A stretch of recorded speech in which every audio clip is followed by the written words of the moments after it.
બીજાના મા બાપ એ અમારા મા બાપ.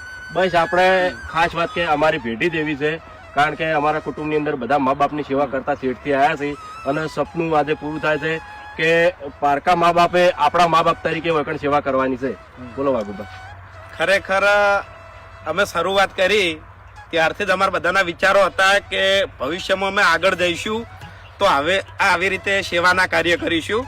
પણ ખરેખર તમારા બધાના સપોર્ટથી આજે એટલો બધો સપોર્ટ મળ્યો. અમે આ બધા જે બિઝનેસ, ખાસ વાત કહી દઉં કે અમે હરિબાની ચા, મફુ કાકાનું ઘી અને એના પછી ઘણા બધા બિઝનેસ સ્ટાર્ટ કરવાના છે, બરોબર.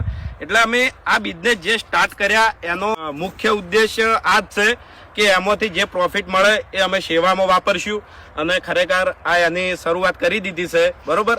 બાકી અમારે તો વિડીયોમાં તમારો ફૂલ સપોર્ટ છે અને હાલે અમારી ટીમ મહેનત પણ એવી કરે છે કે 2 વર્ષથી અમે ખાતા પણ નહીં બપોરે, એક જ ધાર્યા બપોરે ખાવાનું જ નહીં, બરોબર.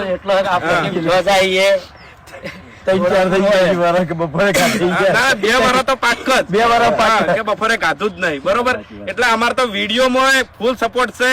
એટલે અમારે તો આ પ્રોફિટ ના જે રકમ આવે એની તો અમારે કોઈ જરૂર જ નહીં, સેવા વાપરવાના છે. વિડીયો ની અંદર ઢગલો પૈસા આવે છે, સેવામાં વાપરવાના છે, બિઝનેસ મોટા મોટા કરવાના છે. અને અનાથ આશ્રમ અને વૃદ્ધાશ્રમ આપણે જે આ જગ્યા પર બનાવવાનું છે. એટલે હું તો ભગવાનને એટલી અરજ કરું છું કે ખરેખર કોઈ ઉંમરલાયક મા બાપ કે વૃદ્ધ મા બાપ વૃદ્ધાશ્રમમાં આવવા જ ના જોઈએ.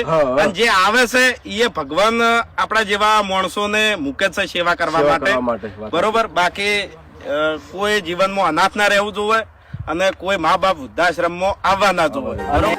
લાખો લડાવ્યા લાડ તમને કોડ સૌ પૂરા કર્યા, એ કોડ ના પૂરનાર ના કોડ ને તમે ભૂલશો